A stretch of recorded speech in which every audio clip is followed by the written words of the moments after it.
we're 4 out of 7 billion people. We're not a minority. We're only a minority if you have a white-centric view of America, right? And guess what? America is 4% of the world's population. Why is our entire identity baked in a tiny rounding error part of the world? So we're a subset of a subset. Change the damn denominator of how you look at the universe, and we are 44 billion or 60% of the universe, of which a large significant portion of that population speaks English.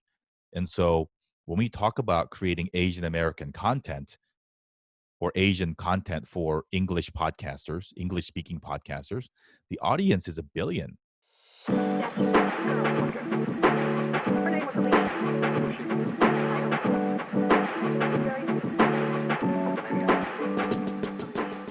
Hey everybody, welcome back to the SituAsian Room, a journey into Asian America.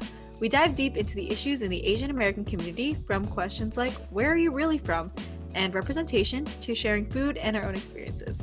My name is Emilie Villaverde. And I'm Zach. So we have an awesome episode for you guys after being on a little hiatus.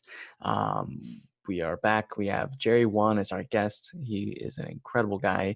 Jerry is the Asian podcast guy, which is why we're so excited to bring you this episode. He's the host of Dear Asian Americans, which is a podcast you can find on any platform. It's a fantastic show. I personally listen to it. He's the founder of Just Like Media and the Asian Podcast Network, which produces a lot of other Asian podcasts. We talk about a lot of different themes, from storytelling, which is a lot of what his mission is based off of, to help tell Asian American stories. Emilie and I, we feel really close and aligned with his mission. And during our interview, we talk about a lot about the power of storytelling, especially in the Asian American context. We're actually a part of the Asian Podcast Network Facebook group, which is really awesome. And we're meeting a whole bunch of cool people, and we hope to bring them, work with them so we can bring y'all, our audience, some awesome content. But during the episode, we talk about leadership, mentorship, legacy, and all these themes, what they look like and what they should be, and their importance in our community. What's happened in the past few weeks? How long have we gone for?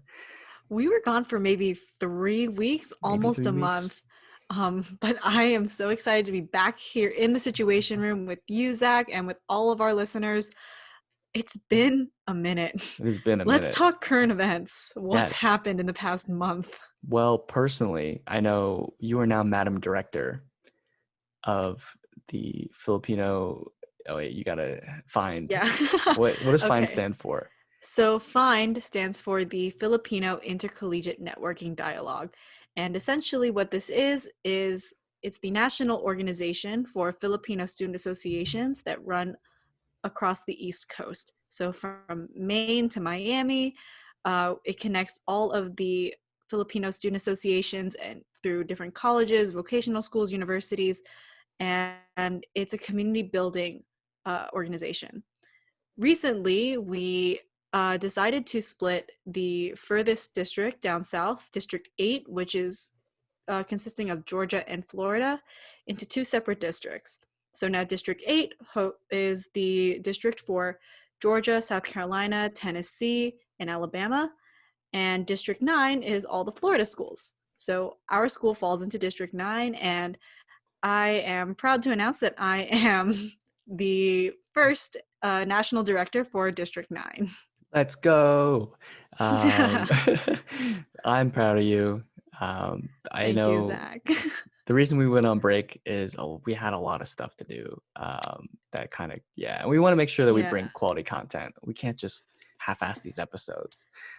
So I took a break. I took the break to take a step back and work on my work with FIND, and shout out to one of our old podcast guests, our first interviewee, Julia Lopez, for coming on this journey with me, because me and her were working on this project of creating District 9 since the podcast started, like back in May, like around June. That's when we first started talking about this whole new district.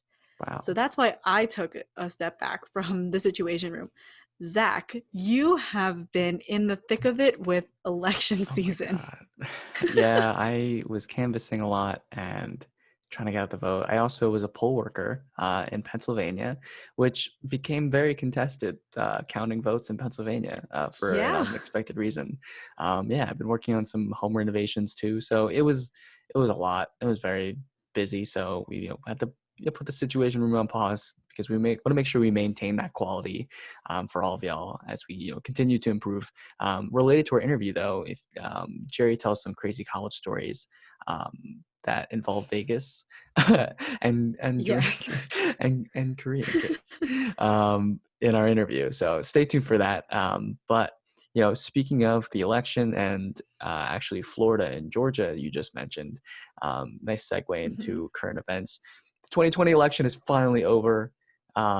Well, there's runoffs for Georgia, but that's another story. Anyway, a lot of history and Asian American related history, AAPI Mhm. history news. We now have Vice President-elect Kamala Harris, who Yes. will be the first Asian American and Black person to be in the White House as the vice president. Super exciting. This is a big win for South Asians and the Asian American community. New York elects its first South Asian Americans to the state assembly. They're both from Queens, Jennifer Rajkumar and Zohran Mamdani. So my pronunciation's bad, excuse me. And for Native Hawaiians, the second Native Hawaiian in Congress since its statehood will be Kai Kaleli, which will take over that seat vacated by Tulsi Gabbard. And in California, the youngest lawmaker in 82 years will be Alex Lee, who's the first openly bi state legislator in California, the youngest Asian American state legislator, and the first Gen Z state legislator. Wow, Yes. a That's a lot's lot. happened. Yeah, excuse my Also, pronunciation on all those names. you got it. But also, even more exciting news, Dr. Michelle Au is now Senator-elect Au in Georgia, and she will make the first Asian American woman to serve as state senator in Georgia, which is incredible. If you guys take a look at our podcast interview with Dr. Au or Senator-elect Au, Nice. we talked about her about running for office and her entire journey. I am so excited. I'm really happy for her. It's an incredible experience to have her on the podcast. I think this is A friend of the amazing. show is gonna be a Yeah. state senator. That's pretty lit. And she's the first Asian American woman, which is even more like incredible.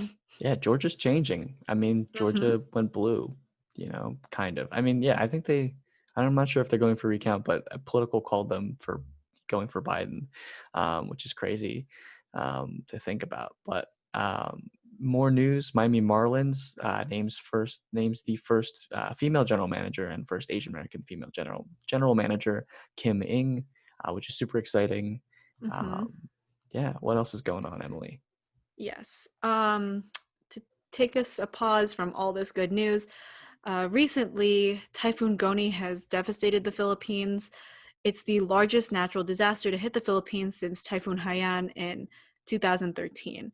So what we know right now in terms of this typhoon, it's evacuated over 200,000 people in the Philippines, but it's also started a mass movement here in the United States. Filipino Americans, Filipino student associations, and universities across the United States are joining together and demanding that we declare a climate emergency, just because this is not just any normal typhoon. This is one of the largest natural disasters to hit the Philippines.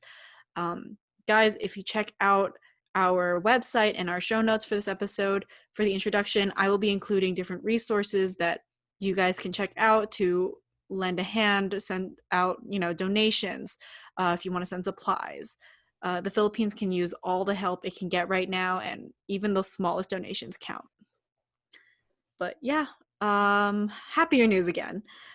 Disney UK released a Christmas advertisement, and I was really excited to see this video pop up on my social media.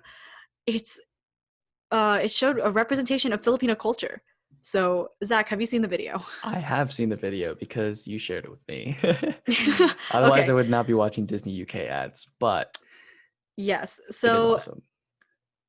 it's a Christmas advertisement, and it starts off in the Philippines, and it shows different aspects of how Christmas and the holiday season is spent in the Philippines, which is incredible because things like from the very first second that the advertisement opens, you hear the little girl call her grandfather tatay, which is um, a term for grandfather in the Philippines.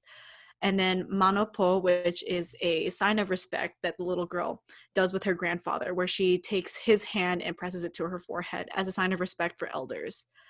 And then the biggest takeaway from this advertisement is the showcasing of paroles, which are the giant star lanterns that Filipino families will hang at their windows during the Christmas season. It was a beautiful advertisement. I cried. It was, and I know that a lot of my friends were really excited when this advertisement hit social media and everyone was sharing it because it's not every day that you get to see your culture represented in the media, let alone, we were really excited for um, the movie that's coming out, Raya and the Last Dragon, because there were little aspects of Filipino culture being showcased with Raya, the warrior. But this advertisement was just focused on Filipino culture. Um, and it was really exciting. Hey, I love that. It was a really cute ad. I think overall themes of the current events we just talked about definitely revolve around greater representation, whether that's in politics or in media and advertising. Definitely. However, it's always important to remember that we still got a lot of work to do, but we can celebrate the wins on the way. Yeah, so let's get into that topic interview with Jerry One. It is incredible. I hope y'all enjoy it. That you met a girl wonder. Her name was Alicia. I don't know. It was very interesting. All right, everyone, welcome back to the SituAsian Room. For today's interview, we're bringing fellow podcaster Jerry Wan into the SituAsian Room. Welcome, Jerry. We're so excited to have you. Why don't you start by telling us, a little bit about yourself? Thanks for having me, guys. The name of your show makes it sound super secretive and super like I need some sort of secret security clearance to be here. So glad to be here. Hi, everybody. My name is Jerry Wan. I am the host of Dear Asian Americans. I am the founder and CEO of Just Like Media, where we produce and share even more Asian American stories. Yeah, that's what I do now. We also have a few other podcast businesses where we produce podcasts for other people. And we're working on a career driven platform to be launched soon. Personally, currently reside here in Southern California, happily married with 2 little children, 3 and 1. So it's been a fantastic ride and love sharing our stories and really glad and honored to be here to share a little bit more of my story with you all today. Awesome. We're really excited to have you. So let's just jump right into it. Why don't you tell us about Just Like Media and the Asian Podcast Network? Talk to us about the missions and all that stuff. Sure. So, in I guess before we talk about that, the context of how these ideas came about and why it's so important to me is critically important, which I think is something that most of your listeners may resonate with. So I was born in Korea, and I came here when I was 8, and we moved to Fullerton, California. And if you're familiar, it is the most Korean place outside of Korea. So it wasn't like a real American experience. They sent letters home in English and Korean, even in '92, which was kind of insane. Yeah, so it felt a little bit different. However, I spent 5 years there. I actually moved to New York City to attend high school, which is a very, very different and diverse experience. Came back to LA to attend USC, and through it all, my father is, a medical professional. So like there was a lot of academic, obviously pressure, as we all are aware, to go down that path. And all in all, what I didn't really see were stories being told by people like us. And I went to college about 20 years ago.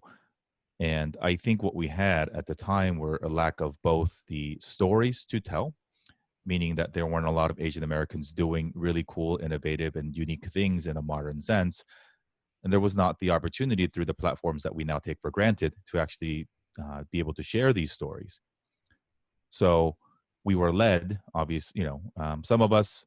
So why that's important, I think, is where we get our information, where we get our inspiration and our hope and life and career advice and all these things wasn't necessarily coming from a place or group of people that really fully understood where we were coming from a contextual perspective. Because at home, in our own communities, whether it was church or extended family or in our neighborhoods, we were just being told sort of the current version of the things that our parents wanted us to do. So there was a lot of study hard, go to a good school, so on and so forth.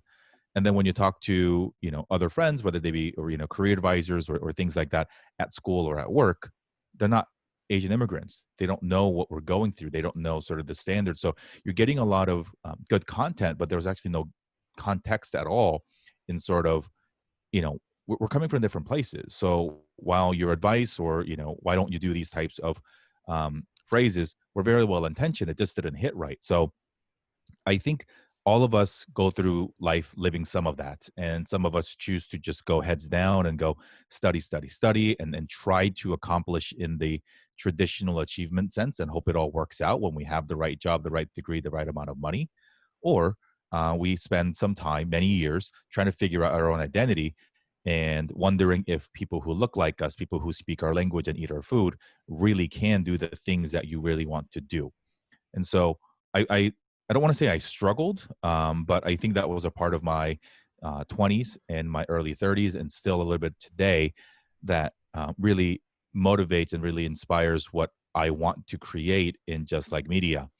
And so uh, having I've always been also as a parallel, I've always loved talking to students, give a lot of career advice, and talk to student clubs and different organizations.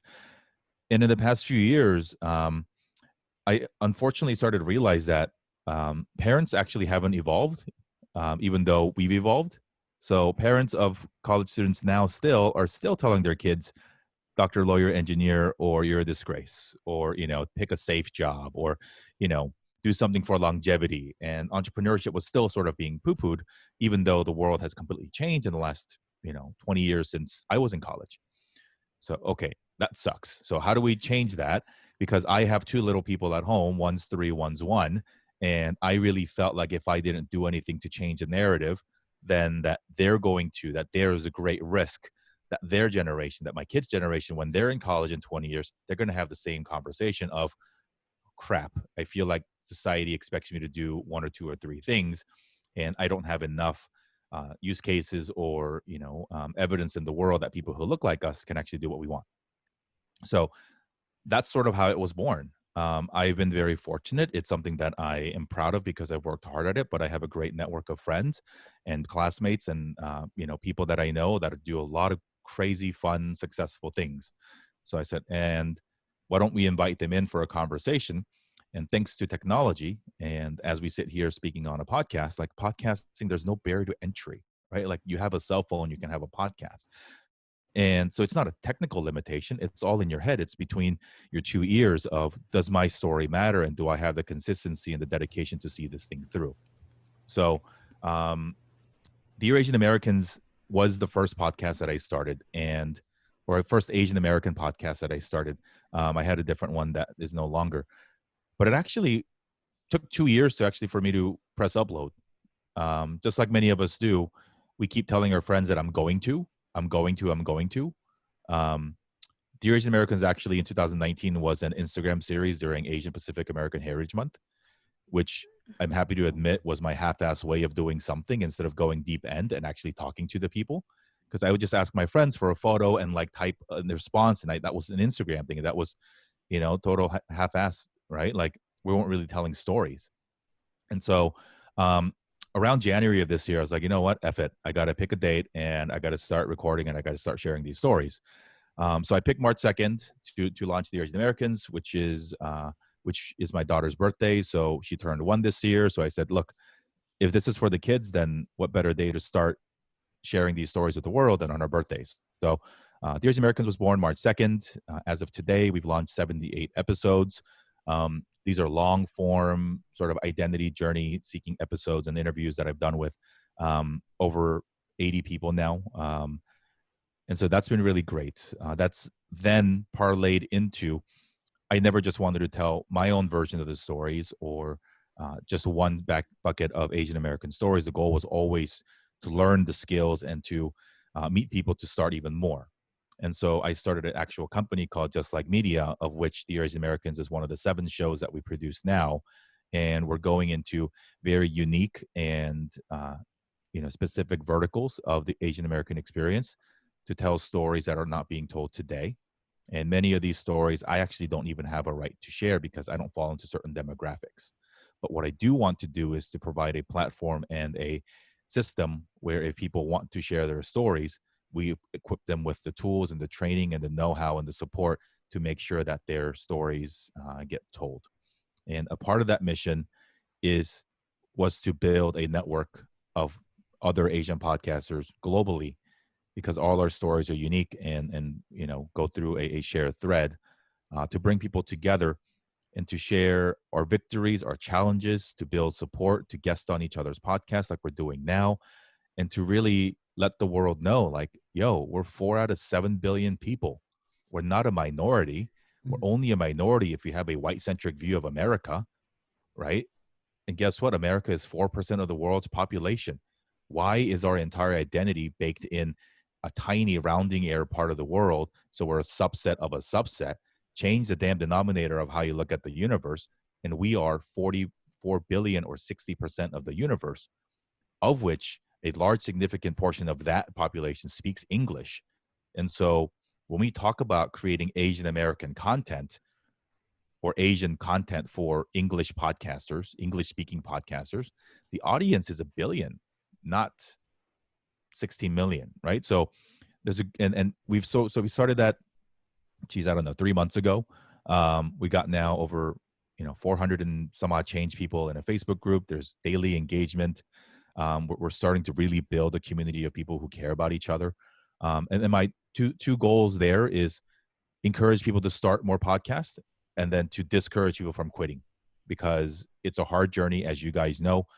Editing, staying on course. Most podcasts don't make any money. It's a hard grind. And so, how do we also build up financial structures and incentives for people to not quit what they're doing? So long-winded answer, but hopefully that covers everything you were asking. No, that's perfect. Something I want to drill down on that you mentioned is Asian storytelling. And so I'm curious, out of all things that Asians can do, why is storytelling so important, and why are you specifically attacking that? Because whether it is traditional Confucianism values or Judeo-Christian values that have, mixed in with what we perceive to be Asian culture, or whatever other systems of beliefs that we grew up with as children of immigrants, or even, Asians still in Asia or other parts of the world, we were always told that our stories didn't matter. We were always told to be meek, to work hard, that hard work will get recognized, that we don't fight back, that we don't speak unless we were given permission to. And so we have a lot of people who genuinely, and again, I think that system's fine if the dominant culture or the group of people in control also think that way and reward the people who work hard and give opportunities to the meek people, because we're all on the same page.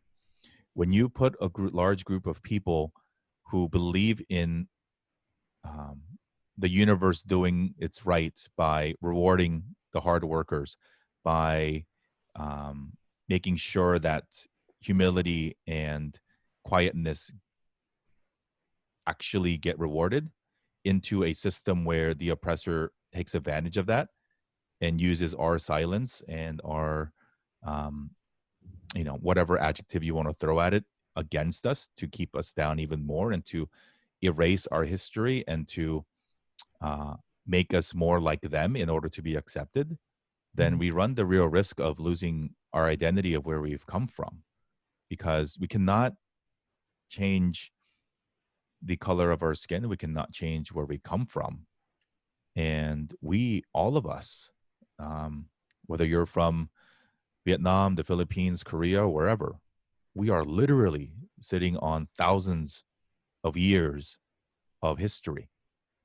And so why should we not celebrate that and try to forget ourselves and try to be, quote unquote, as American as we can? Like, to me, that's unacceptable, because for many of us, we were always told to assimilate, and assimilation was the goal. But assimilation one way doesn't work. Like, I don't know, like I wasn't born Jerry, right? Like, my parents decided when we moved here that, oh, his life in America might be easier if he had an American name. Many of us now have American names. You know, with Filipinos, it's a little bit unique and interesting because of the Spanish influence, which is a whole different topic on colonialism, influence, and assimilation, and all that. But for Korean, Vietnamese, Chinese folks, like, like, why do we have, quote unquote, American names, right? Like, it's part of that thinking so that we want to make it easier. But anyway, so I think it's important, because if we don't, then we're going to be raising generations of children here that don't know where they come from, that are still going to get treated differently. And the amplification of our voice isn't the minimization of anybody else's voice, but there is room in the universe for people to hear our stories more. And I think 2020 has given us a really good template and a really good springboard for us to really believe that our stories do matter. I really resonate with that.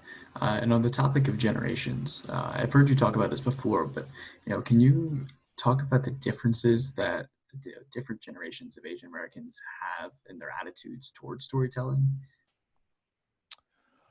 I don't, I do think, and I think I have really no choice but to generalize, and so I hope people understand that as I'm sharing my opinions here, and don't fill the situation inbox with Jerry doesn't know what the hell he's talking about. And I think it comes down to self-identity. So what I mean by that is our parents and even or grandparents, depending on when, to where, and how your family immigrated to America. The I am a foreigner and I will always be a foreigner in this foreign land mindset and identity never really leaves them. I struggle with the two. Shit, I came here when I was 8. I remember growing up in Korea, right? And I remember being otherized when I came here. If you were born here, or if you came here at an earlier age where you don't remember your childhood really, like, call it audacity, but like, we expect to be treated like the Americans we are. And so that's the difference, I think, where our storytelling matters or not. And so if you consider yourself a Korean or a Vietnamese person or a Japanese person primarily living in America, then you start to say things like, why would America care about my story? I'm just a foreigner. I'm just a visitor. If you believe that you are an American and that your story deserves to be told because you have a fundamental right, not only as an American or as a human being, to share your story, then how we approach storytelling completely changes on its head. Because, like, I use the word audacity because it is sort of the tongue-in-cheek, sarcastic way of saying it. But why do you have to be audacious to think that your story should be told? Right? Like, who got into your head and said your story doesn't matter? And I think it's also layered and colored with the fact that regardless of what Asian country you've come from in the last 50 to 100 years, all of our countries have been through some crazy shit. So our parents left there for a reason, whether it was war, occupation, civil war, like atomic bombs, like, name it. There's been a lot of bad stuff that's happened in Asia that has actually encouraged people to leave to come here.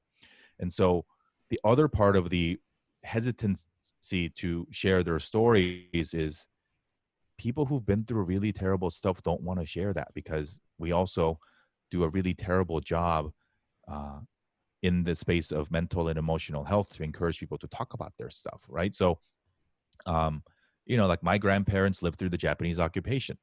Like they were not allowed to have Korean names. They were given different names. Like all these crazy things that I can't imagine just happened in their lifetime, right? So do they want to talk about it? Probably not. Um, should we talk about it? We have to, because that's a part of the history. If we don't talk about it, it's going to get erased. And so, especially within the Asian American context, because if you've watched documentaries like The Asian Americans on PBS this year, or very many other ones that are being made, like the majority of the people, myself included, are like, I was never taught this shit in school. And if you think about it, of course you didn't, because who writes and approves these textbooks, and um, whose version of story wants to be shared. So, especially in an era like now, where the president of the country is talking about patriotic education and the elimination of critical race theory and the admission or even just the discussion of actual facts that have happened, we have to take our own storytelling into our own hands to make sure that at least our community knows what's happened and what is going on. And it is the owning of that we have a right to share our own stories. And it starts with sharing our own personal stories, because that's what matters. Um, and so that's why I feel so strongly about it. And yeah, and I think we're starting to see really, a great shift in people owning their stuff, whether it is on YouTube or even on the big screen. And again, the amplification of our voice is not the diminishment of anybody else's. And our stories still deserve to be told. We are not in, this is not the oppression Olympics. This is not, there's only, well, once we start fighting about, splitting hairs within the diversity category of an industry, then we all lose, right? So the goal is to grow the pie. There's no limit on how many podcasts there can be. There's actually no limit on how many YouTube channels there can be. And we're not trying to, I actually don't want millions of listeners to any of my shows. I want much smaller number that actually cares to listen and is dedicated to that. Because once you get to that level, like you don't really have a defined audience, right? And so anyway, and through what we're trying to do, I hope that we've encouraged at least a few people to own their own story and tell it in a way that is comfortable to them. For me, it is turning on a microphone. And for somebody else, it might be poetry, it might be music, it might be through any other medium, but do it, because, I don't know, I have at least 80 plus tapes that I can leave to my kids and to my grandkids, regardless of what happens to me in life, what happens to them. They can hear the sound of my voice and, at least get a glimpse into 2020 of what the hell dad or grandpa talked about. And I think about the impact we could have had in our lives if we had live recorded video or audio of our grandparents or great grandparents as they were going through life in motion. And if you had that to reflect on, if you had that as a guiding star to help you make life decisions, like a lot of things become easier when it comes to identity, when you're able to comprehensively or in that moment record stuff and leave it for generations to fall behind. And like I said, as long as Google or Amazon's servers don't blow up, these should stay in the universe for a long while. Yeah. No, I love the points you brought up, especially, the importance of preserving our history. I know last night was the debates, and he talked about the racial bias training and how I think you characterize it as, a bunch of lies or BS. But I actually want to take a quick second to go to a break, and we'll be right back.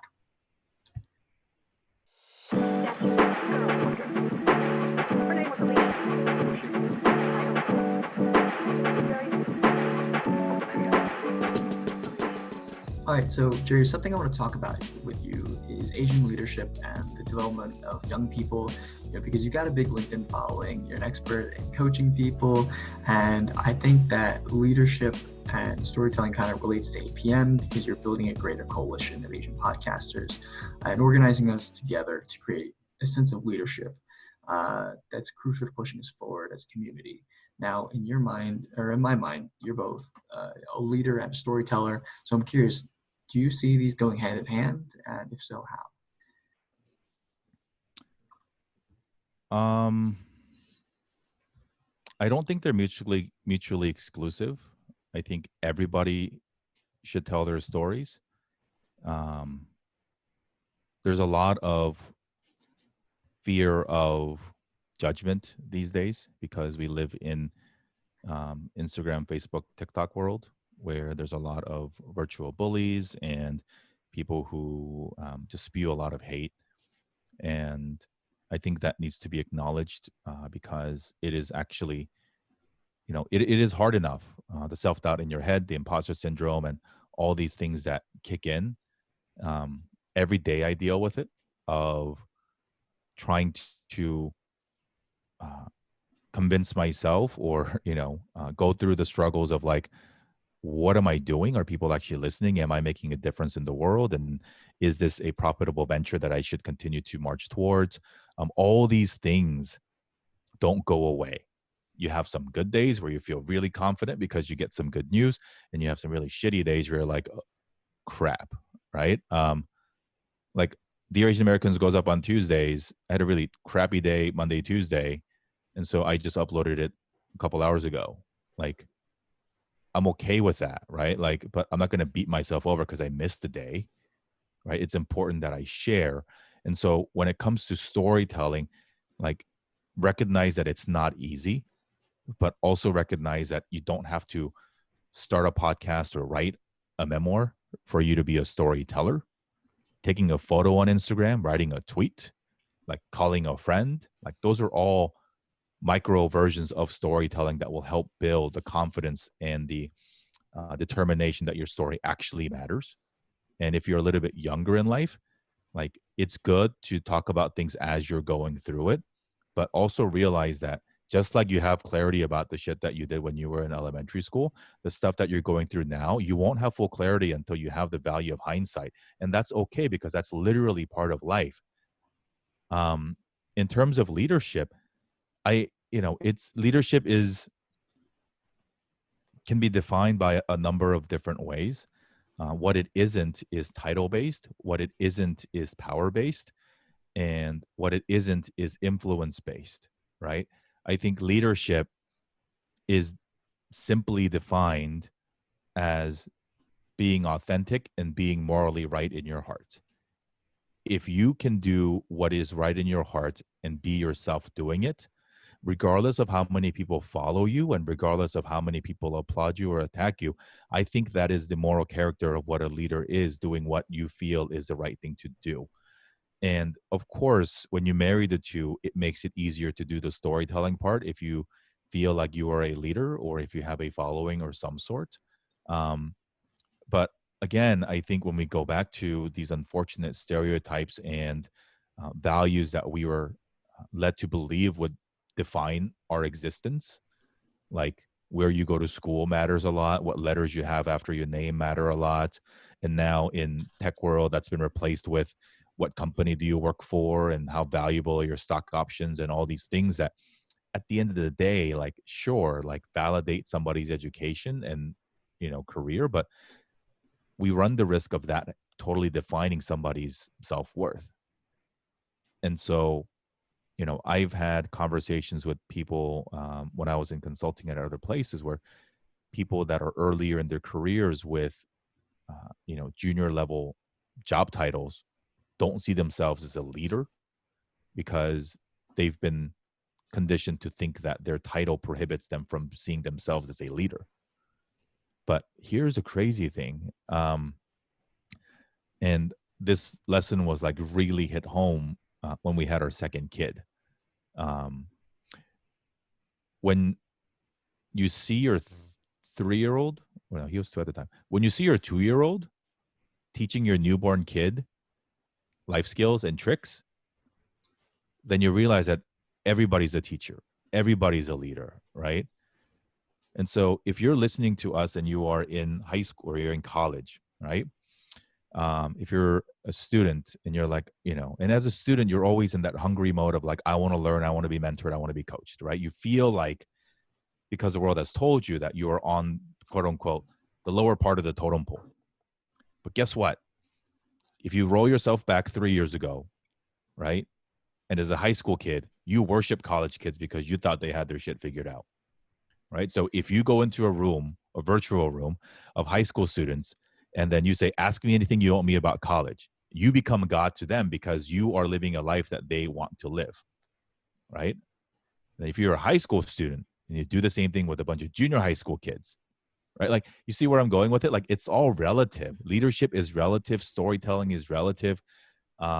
Impact and influence is relative. And I really resent the fact that we continue to tell these myths about you must have done something in your life, or you have to have this arbitrary qualification metric that allows you to lead, allows you to coach, allows you to change people's lives. And with that said, you also have to have done something in your life, right? Like, you can't be, it's easy to make fun of or poke fun at these 22-year-old life coaches on Instagram. We've all seen them.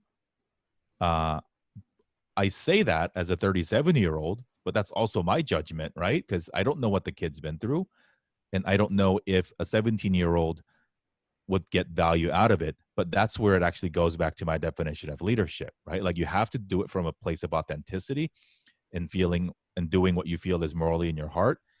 If you're just trying to sell e-com classes and pose for photos in front of a rented Lamborghini to fleece money out of younger people and call yourself a life coach, like, that's not authentic or morally right. But I've actually been told as a 30 some odd year old from two different people that I used to definitely, and I still think I respect, when I told them that I had ambitions and goals of going into the coaching and the career and sort of the mentorship space professionally. And, I'll summarize both of their responses was, what do you know about life, you 35-year-old? What have you done? What gives you the right to do that? And I just, I bit my lip because it wasn't obviously, one was buying me lunch at the time, so it wasn't really necessarily the right time to like have an argument. But, and they were both older, earlier generation Asian Americans, right? And so it's still there. And so that's what we're fighting against, right? Even with their own community, even with their own families but when you use that, that judgment of relative maturity, seniority, or, experience, like, when do you win? Like, when you're the oldest guy in the room and then you die, right? Like, so yeah, wherever you are in life, you are a teacher, you are a leader. And don't try to fit into what you think is the definition of a leader. There's certainly many, many books on leadership that will lead you to believe that you have to have these certain characteristics. But be authentically you, and that leads in right with, storytelling.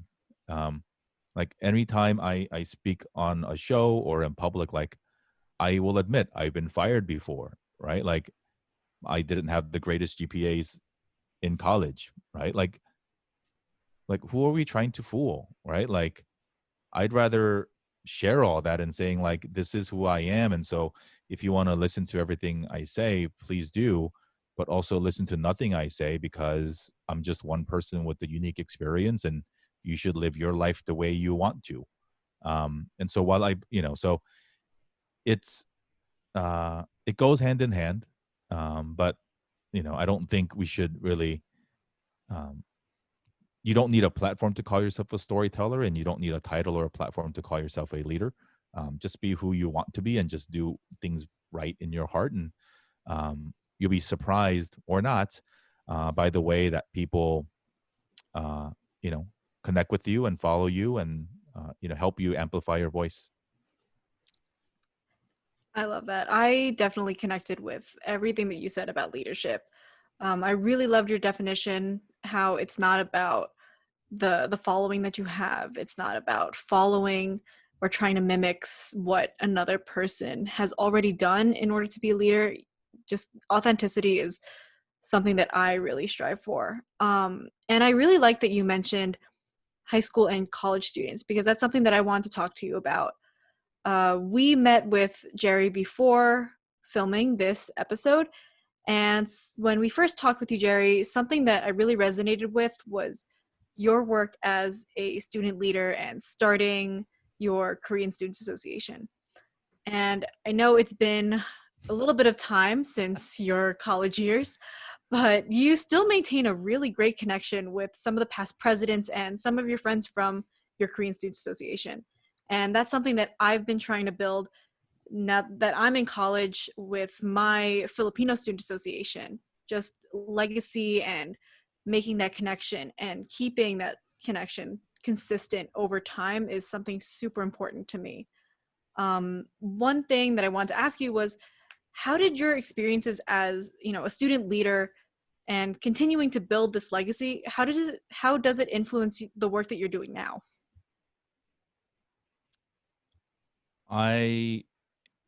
Well, before we start, shout out to USC KSA.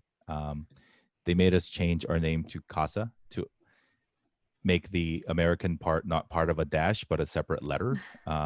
So at USC, the Chinese student organization is CASA with the C, and now we are CASA with the K. It's very, very bad for branding. So on campus, they call it C CASA and K CASA. But it was KSA with the hyphenated Korean American when we started it. And then to shout out to all the brothers and sisters there who we still chat with on a daily basis. We have a fantasy football group for some of the folks who want to play fantasy football, and it's an excuse and a reason for us to get together. It gets harder, obviously, as some of us get older, some of us get married and start becoming parents. But we do our best to try to be the support system, whether it is financially, time-wise, or through our words, to people who actually may not know that they need that in their lives.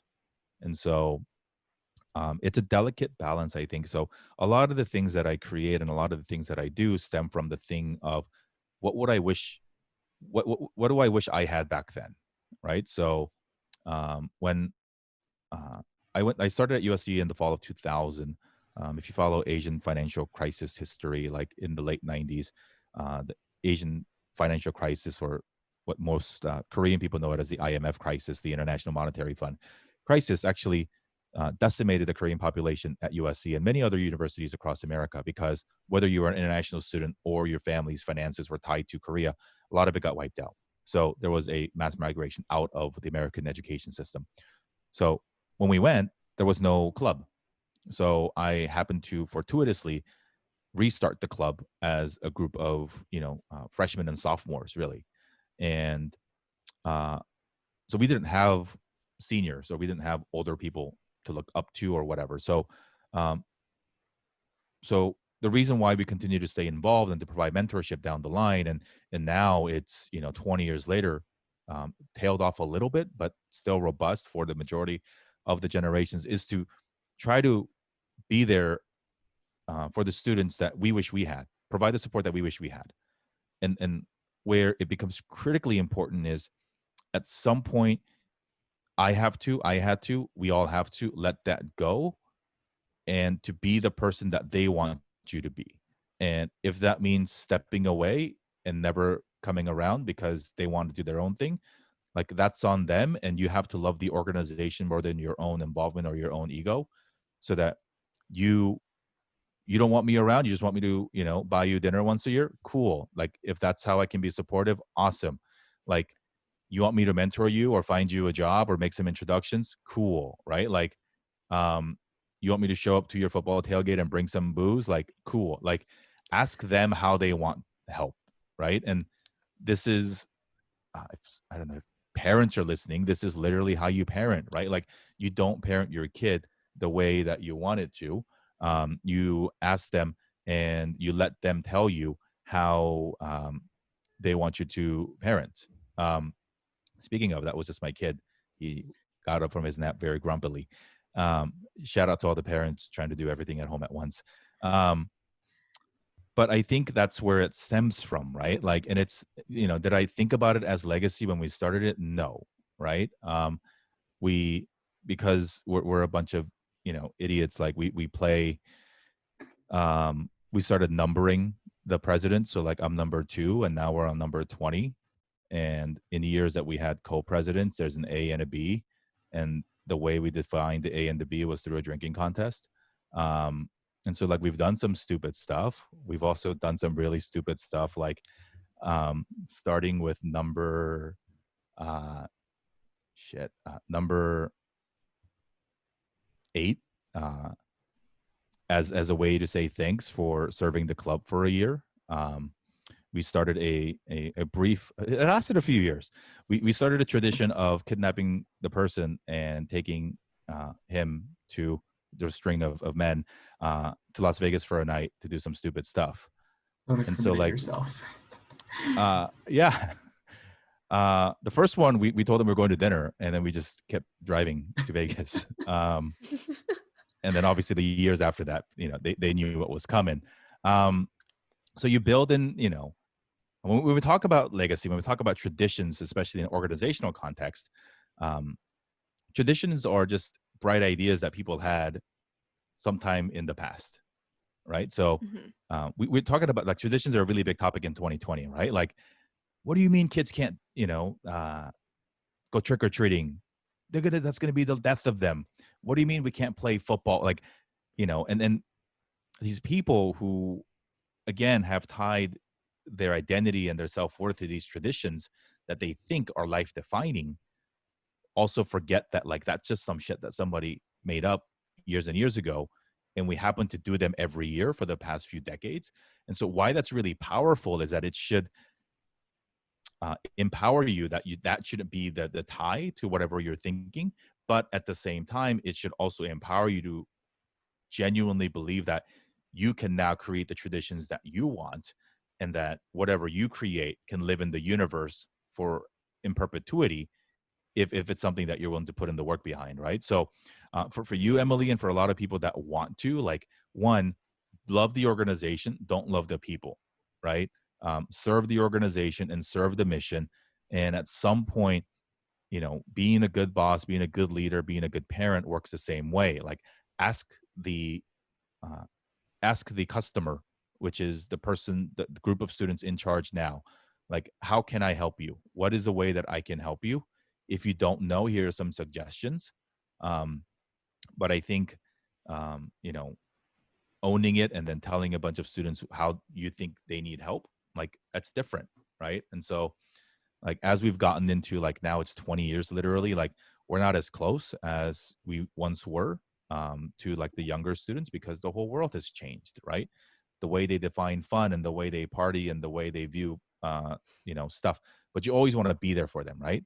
Because what's cool was something that I was able to do even, I think, a year ago. We try as much as we can. If you're in town and if you have nothing else going on, it is sort of our expectation that as many ex-presidents show up to the first general meeting of the club. Because, I love that. right, and so freshmen, and they're like, what's this old ass fool doing in the room? And it shows them that I give a shit enough about you guys for me to take time away from my family to come show support, right? And that validates the current president and the work that he or she is doing, because the members know that people who've been through this won't leave the organization, and this is something that they too can invest all their time and energy in while they're in school, because involvement in our club is not a 4-year journey, it's a lifelong journey, if you want it to be. And so, these are some of the things that I think are really great. There's not very many great things, but one of the very few great things about the traditional American Greek system, where it is a lifelong association, and that the expectation of older members to come in and continue to contribute, whether it's financially or otherwise, to the current system, is something that I've mirrored and that we've, established some, some processes around. But yeah, I can't imagine what school clubs look like today. We didn't show up for this year's uh, first general meeting for KSA. I guess we could have just all zoomed in and been like, here's all the old people. Wait, turn on your cameras and wave. But again, it evolves, right? And I have no idea what the students now want from us, or if they even know. All I want them to know is that there's somebody to ask for help if you want it. And then that's the most I can do. Yeah, I think that's super important, especially because for, the organization that I'm running, it's crazy that even now people will still come back. And I knew this my freshman year when the seniors were just running into old Filipino Student Association members and like running into old Asian American Student Association members that were just walking around campus and introducing the younger members to these alumni. And even now, this morning, my roommate and I went out to grab some donuts and coffee for breakfast. And one of the old FSA members is actually working at the donut shop that we went to. And it was just, I love that, just what you said about being, even though like time has moved forward, just still being there to offer the organization that you love whatever they need, whatever support. I think that's extremely important. And I love that you said that. And something that stuck with me from that first meeting that we talked about was that you said that it doesn't matter if you're the one leading the movement into the bigger picture, whether it's starting an organization just to make yourself heard in a bigger community, or if you're joining a bigger movement. You said that just the fact that you contributed something to take that step closer to the bigger picture is more than enough. And I remember you saying this, and I put in my notes and I told Zach after we got off that Zoom call, Zach, I have to mention this in the episode. I loved hearing that one line. But the question that I have for you, Jerry, is, so what's the bigger picture that you're working towards with everything? Staying connected with K Casa and Just Like Media and the Asian Podcast Network. What is your bigger picture?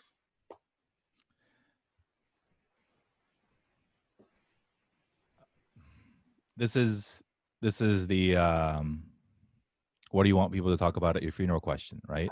So I want people to feel empowered to allow them their own permission to do whatever they want to do.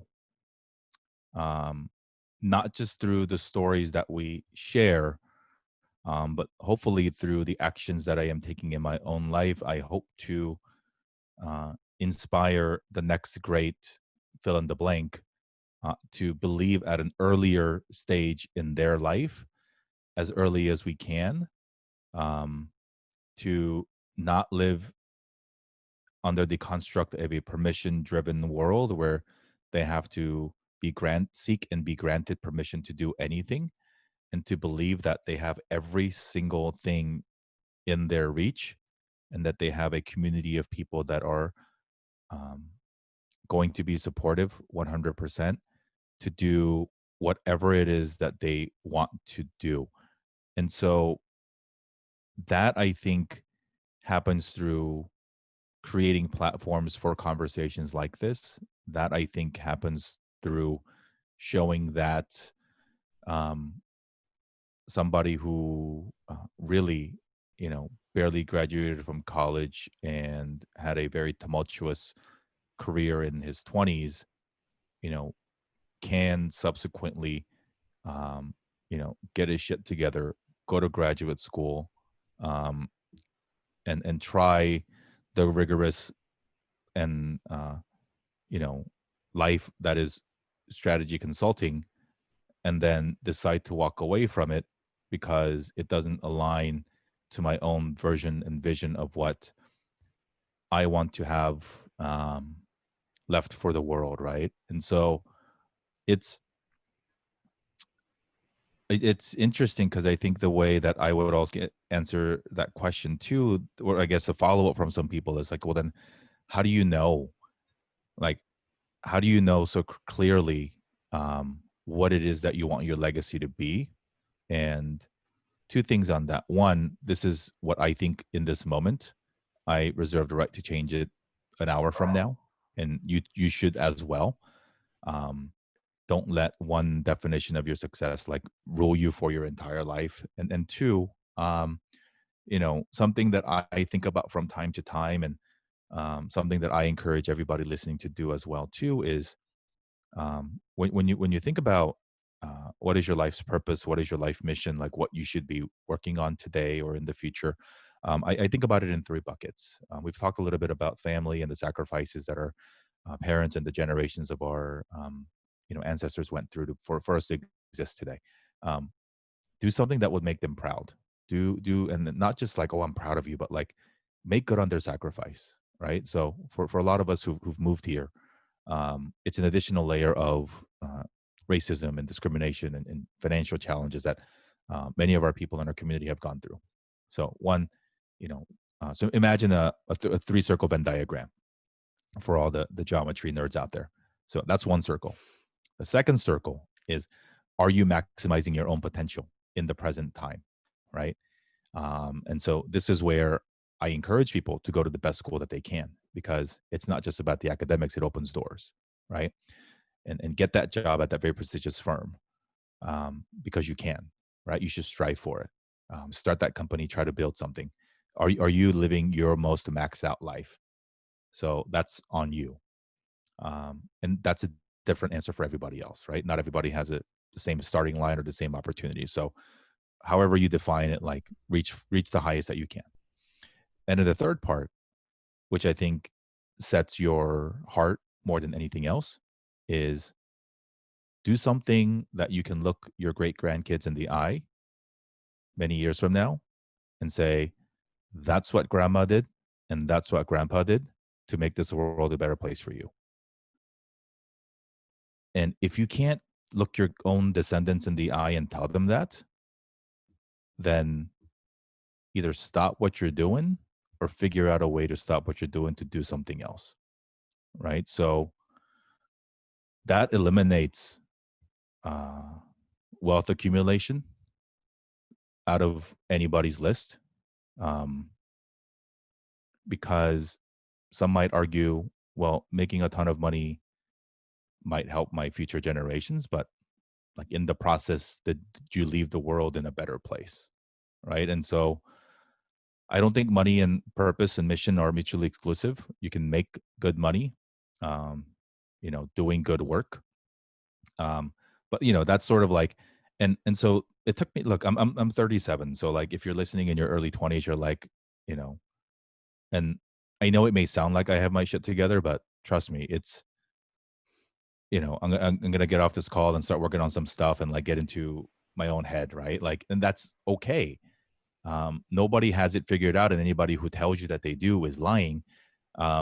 It's just everything that I've shared with you guys here on the show is my perspectives and purely my opinions of how I think of the things I think I've learned in life the last some odd years.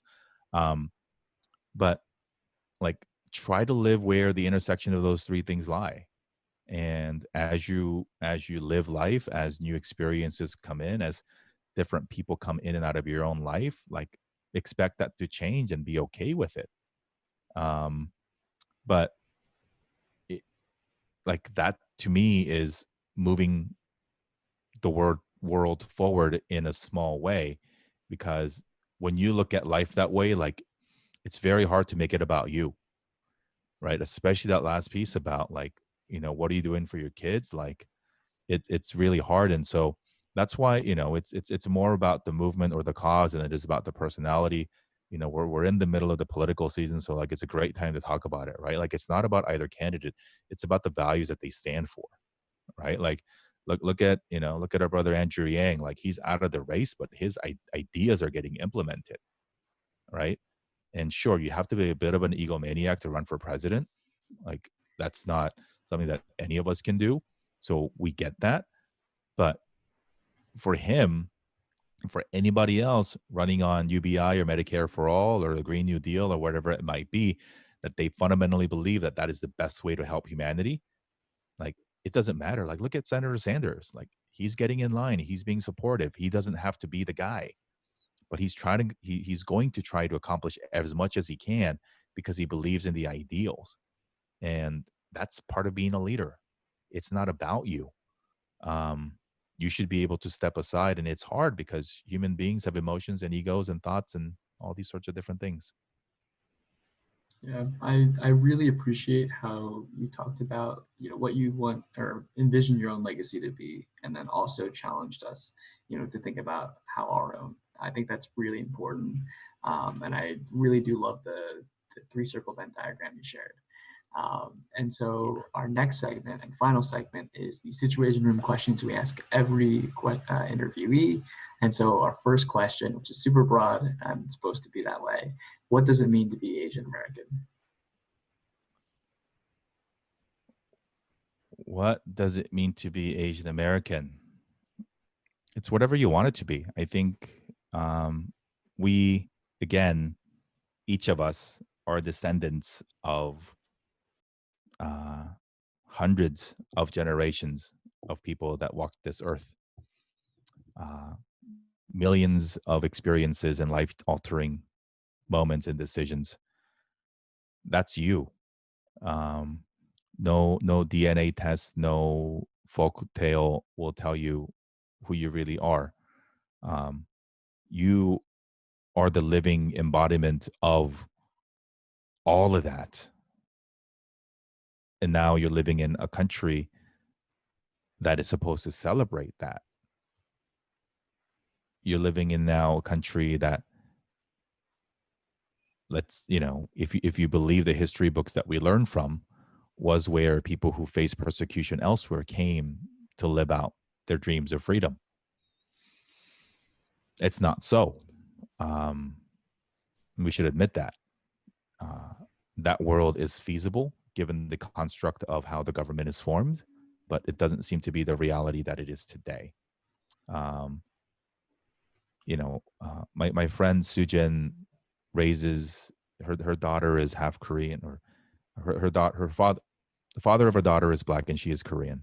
And instead of saying that I am raising a half Korean, half Black daughter, she says my daughter is 100% Korean and she is 100% Black.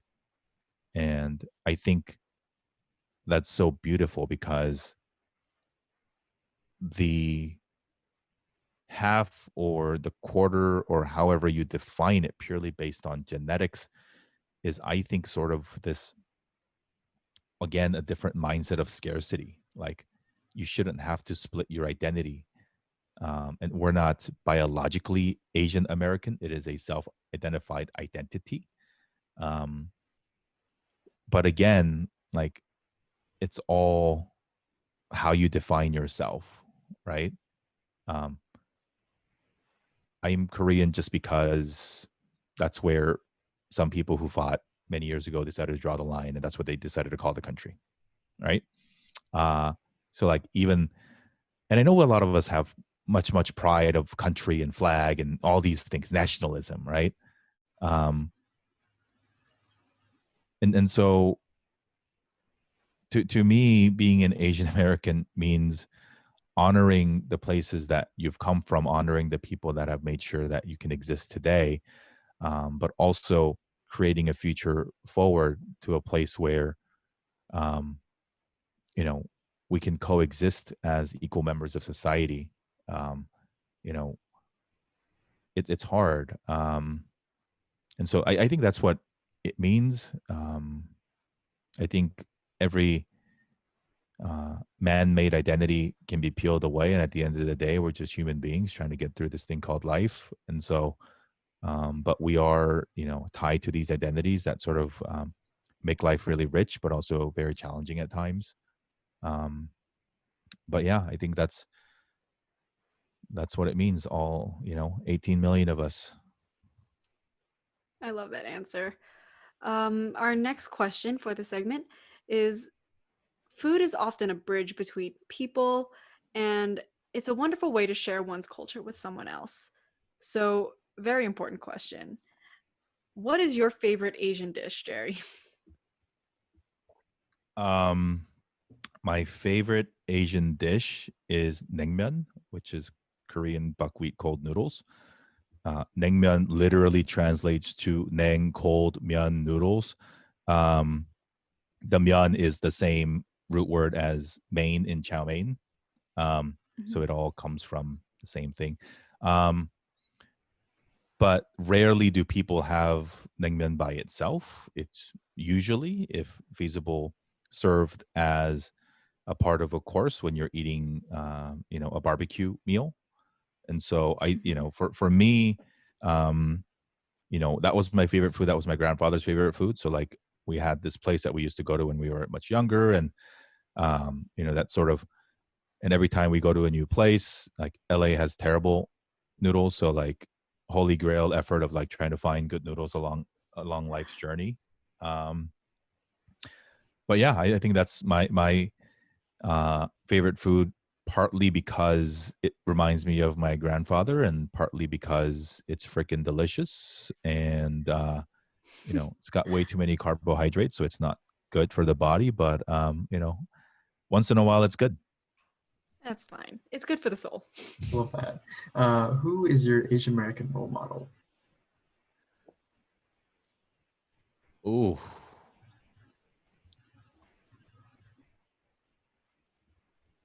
Wow.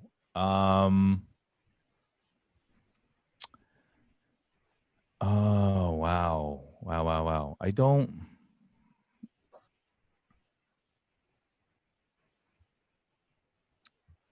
uh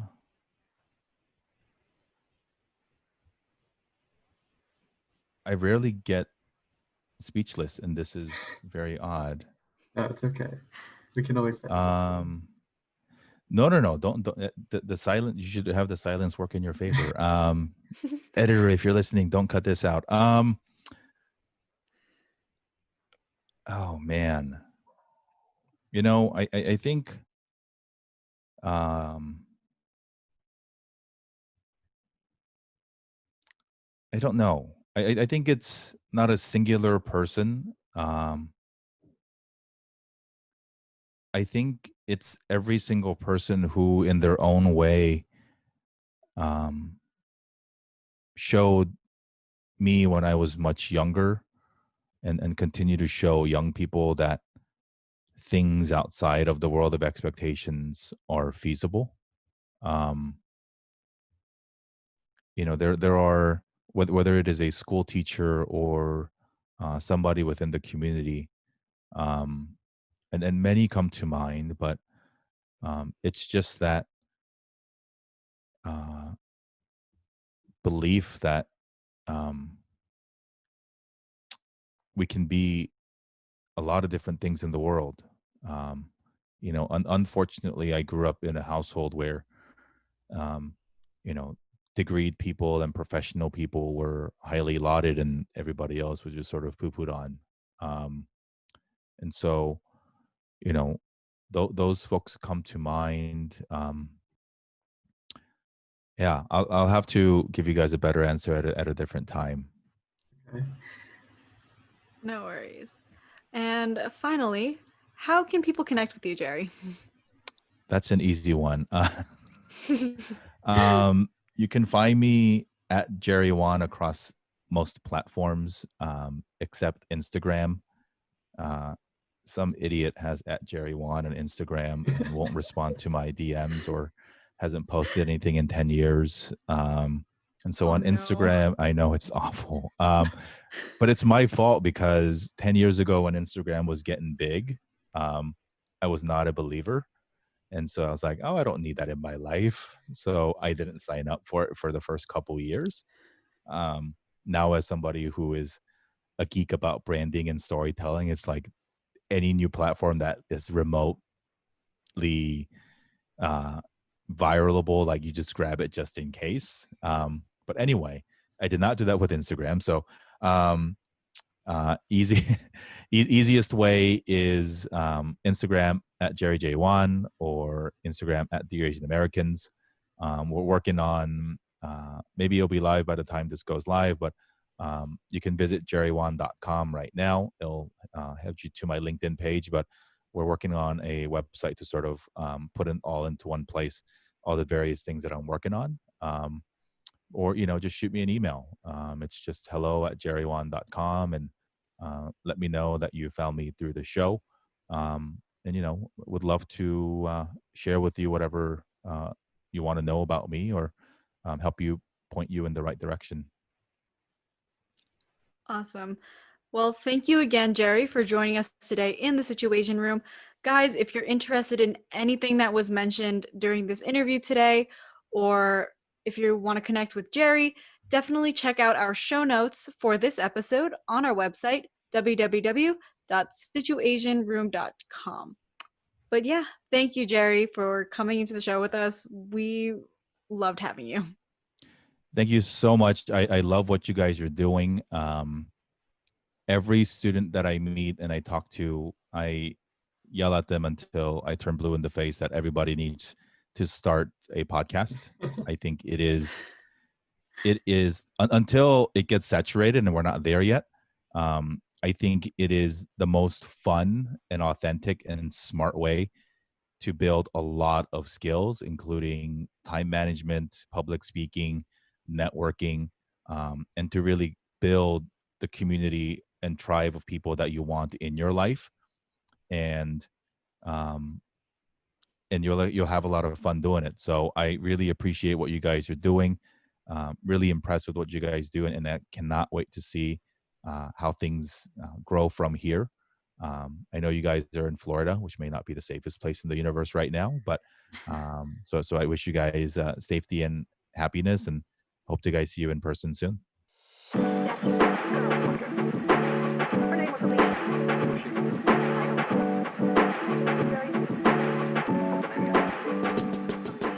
Hi guys, welcome back to Dish It Out. So last week was Challenge Week, and Zach and I dove deeper into the Asian American Pacific Islander community and did some research on dishes from other AAPI cultures. But this week we're going to bring it back home and talk about some of our favorite dishes from our own cultures. I'll go first. I'm so excited.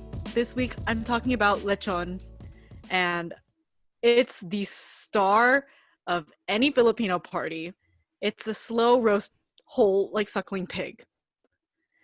And oh my goodness, I could go on and on about lechon, but so like I said, it's a whole roast pig. And the meat, no matter where you crack open the pig, the meat is so juicy and tender. And the skin is beautifully crispy. This is the one part of the pig that everybody fights over. Kind of like how a couple episodes back, Zach talked about Peking duck and how everyone wants that skin, the crispy skin. It's the same with lumpia. I have to make sure that I'm like in the front when they're chopping up the pig so that I can get some of the skin, because that's the first to go. But it's so good. Whether you get it like closer to, just like the I don't want to call it like white meat, but like, yeah, the white meat of the pig, or you go for, the belly and like the fattier parts. It's any part of the lechon is amazing. It's usually served with a vinegar dipping sauce, which in the Philippines we call sausawan, or a thicker sauce called mang tomas, and it's a sauce that's normally paired with pork dishes. So lechon kawale, which is pork belly. We always have it with either sausawan or mang tomas, and it's so good. It's very similar to I guess it's not really similar to kalua pork. That's, how it's prepared in Hawaii, but it's very like the whole like slow roast, and you just see the pork, the pork like just crisping up as it's rotating. and roasting. It's so good. Oh, that sounds good. I've had like American style roasted for like whole pig before. I don't Mhm. know how that differs from lechon, but that sounds amazing. I think what really sets it apart is um honestly, it might just be the sides. Like the sauces, mang tomas and sausawan is like adds that Filipino twist to the slow roast pig. I remember that, there was one time where we couldn't get a lechon for a party from a Filipino caterer or a Filipino restaurant. So we actually went to a Portuguese restaurant and got it from there, and it was very similar. So I think like lechon is similar to how, the Portuguese do their suckling pig. Hmm. But I mean, you said you tried the American version, right? Have you tried any Yeah, other version other than that? no, that's it. I mean, like to get a whole pig is a lot. So a lot of Filipino restaurants, you can get the, like, if you order ahead, if you call ahead and order it, you can get the whole like suckling pig. Hmm. But some Filipino restaurants will have it already chopped up, Ooh, and you can get it separately, just like a container of it or a tray. that Um, sounds nice. that's how we get like lechon kawale is already chopped up. It's already chopped up lechon, and it's just ready to go. You don't have to buy the entire pig. But yeah, Gotcha, it's so good. gotcha. That I sounds really can't good. I can't like hype it up anymore because I'm like drooling as I'm talking about it. Well, I don't want to make it worse, but I know that you do love this next dish that is a personal favorite of mine and a big dim sum dish, um, Hakao shrimp dumplings. Yes. I love Hargao. So good. It's usually steamed. I've never had a fried one. But I never had a yeah, fried. I think it's only steamed. But used with wheat starch. And it's like a clear white skin, and then there's shrimp filling inside, and you get it in like the dim sum steamer bamboo or metal dish. Yep. So good, delicious. And then usually like dip it in like whatever is on the table, like soy sauce or like vinegar, something like that. I do soy sauce and the chili oil, the hot chili oil. Yep. So good. That's actually the first dish that my parents um used to introduce me to dim sum. Really? When I was really little, when we first so there's a dim sum place actually like 2 minutes down the road from my house. And when we first tried it, that was the dish that they introduced me to. And they were like, "Oh my goodness, just try it." I didn't know the name Hargao until I was a lot older, but Mhm. we just called it shrimp dumplings. And my family, we always order like 5 of the little containers because we're always fighting for it. Yeah. It's just it's a staple like dim sum like just dish that, everybody loves. Yeah. You can't just order one. Oh my goodness. I had my first communion at a dim sum restaurant. What? Yeah, so after my first communion, my parents invited everybody. We all went. We had a party after the whole ceremony, and my parents chose a dim sum restaurant, and all of the kids at the kiddie table, it was just hargao. It was just trays and trays of shrimp hargao. That sounds so good. Oh my God. Hmm. Yeah, that's a personal favorite. But as always, we need a lot of dishes to talk about, and dish it out because dish it out, we can't possibly represent every culture within, the Asian American Pacific Islander diaspora, but we try our best, to talk about as many different things as we can. And so, we revolve between our own dishes and other dishes, but we need you guys to send us recipes, whether that's via social media or on our website. We want to, we want to hear from you. We want to share your recipes. We want to feature them on Dish It Out. We gotta really, look and see and explore all the different dishes in the AAPI community. Yes, guys, Zach already mentioned the website. Definitely check it out. We have a blog just for Dish It Out, which is one of my favorite parts of the website. We include recipes and different dishes, including some of the ones that we've talked about here on the podcast, as well as different video clips of Dish It Out segments and more. So definitely do us a favor, check it out. You can submit your recipes on the website as well, so don't forget that. But that wraps up Dish It Out for this week. Thank you again to Jerry Wan for joining us in the Situation Room, and thank you all for tuning to this episode. The Situation Room, as always, is produced by Crimson Planet Media. Make sure to check us out on our website, situationroom.com, like us on Facebook, and follow us on Instagram at The Situation Room. And if you haven't already, make sure to subscribe to us on YouTube or whatever platform you're listening to the show, and if you can, give us a rating too. It helps us out a lot. Yes, guys, please make sure you show us some love by clicking that thumbs up button and sending us some comments. Let us know what you love from this episode, what else you want to see. But also, we have a newsletter. So sign up for our newsletter on our website, SituAsianRoom.com, to receive all of our show's updates, as well as exclusive content and more.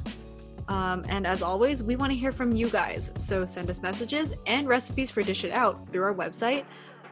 Slide into our DMs on Instagram, send us messages on Facebook.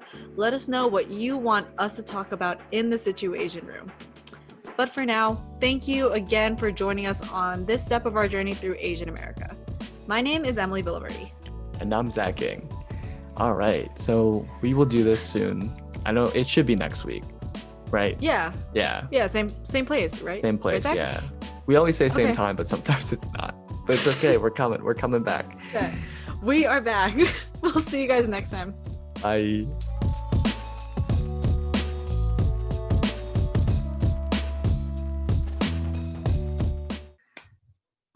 I almost ended the call instead of